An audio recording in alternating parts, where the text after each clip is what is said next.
Good morning students. Let's discuss today exercise 8.2. First question is given to you that PQRS are the midpoints of a quadrilateral ABCD, and we need to show here that SR is parallel to AC and SR is half of AC. The first part is given to you. What you can do for this, it's very simple and easy, as like we have ACD is a triangle and S and R are the midpoints of these two sides. So by midpoint theorem, SR will be parallel to AC and SR will be half of AC. So the first part is proved simply by the midpoint theorem. Second part is given to you. We need to prove PQ is equal to SR. What you can do for this, first of all we have proved that SR is parallel to this and half of this. Now in the triangle ABC, P and Q are the midpoints of AB and BC respectively. So we can take the PQ is also parallel to AC and PQ is also half of AC.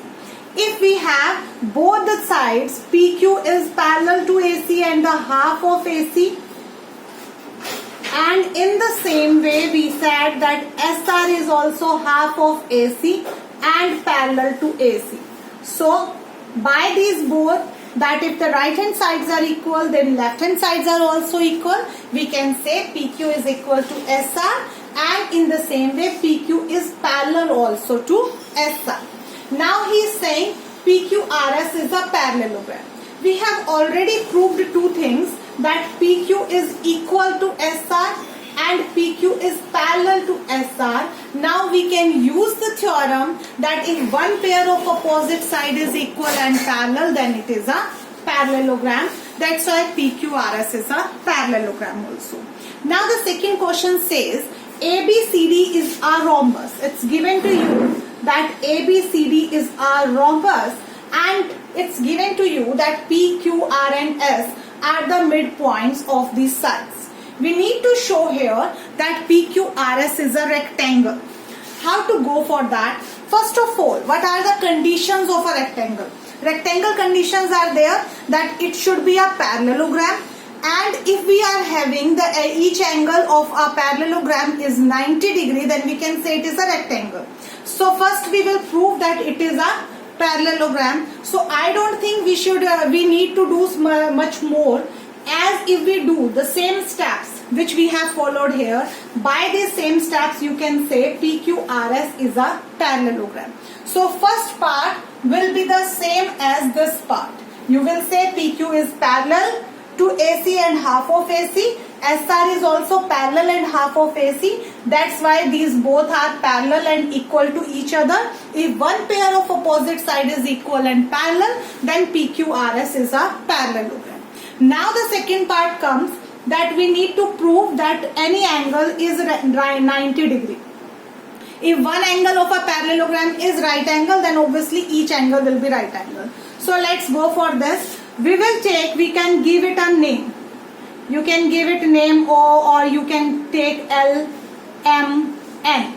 Now, if you have this AC is parallel to PQ, then we can say NL is also parallel to PM.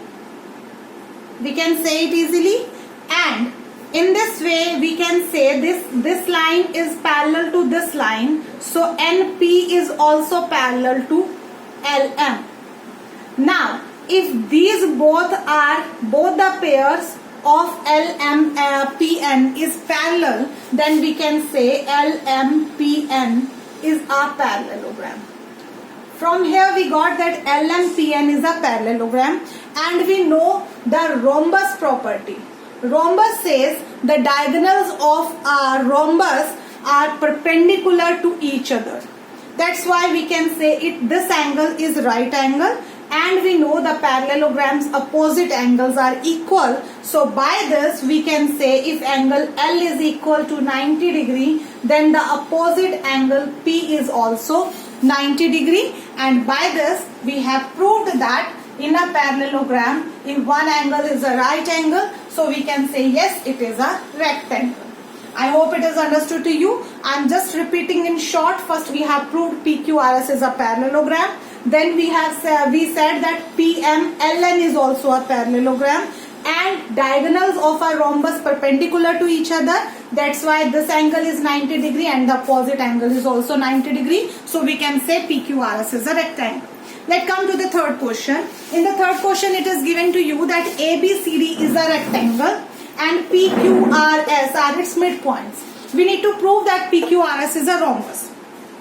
Whenever you need to prove the rhombus, you need to prove a rectangle, or you need to prove a parallelogram, always for all these you will prove first of all it is a parallelogram. Okay, so first question steps you will use everywhere. It means first question is very important. First of all, you need to prove, if you want to prove it is a rhombus, we will prove PQRS is a parallelogram. So repeat your steps of the first question. After proving it, now we need to prove PQRS is a rhombus in a parallelogram. If adjacent sides are equal, then it is called a rhombus. So let's prove these two sides are equal. If we draw this diagonal BD, now by taking this diagonal BD, we can say that this side is half of this and this side is also half of this, and we can say this and this side is also equal to each other. Yes, and we have PQ is equal to RS. Now the next step, what we can take this triangle APS and the triangle BPQ. First you will prove PQRS is a parallelogram, then you can go for this in triangle APS and triangle BPQ. Can you prove the congruency here? Yes, easily we can prove the congruency because it is given a rectangle. So if it is a rectangle, then AD is equal to BC, then half of AD is also equal to half of BC because it is given that these are the midpoints. So I can say AS is equal to BQ. In the same way, P is also given the midpoint. So I have AP is equal to PB. And the next thing, this angle is 90 degree as it is a rectangle, and this angle is also 90 degree. So angle A is also equal to angle B as 90 degree. So by SAS, I got this triangle is congruent to this triangle. If I have these two triangles congruent, then obviously that the by CPCT corresponding parts are equal. So I can say PS is equal to PQ. So I am repeating in short. First you will prove PQRS is a parallelogram. Then you will prove the congruency between these two triangles, and by CPCT you can say PS is equal to PQ. If the adjacent sides of a parallelogram are equal, then it is a rhombus. Next question we will discuss tomorrow. Thank you and have a nice day everyone.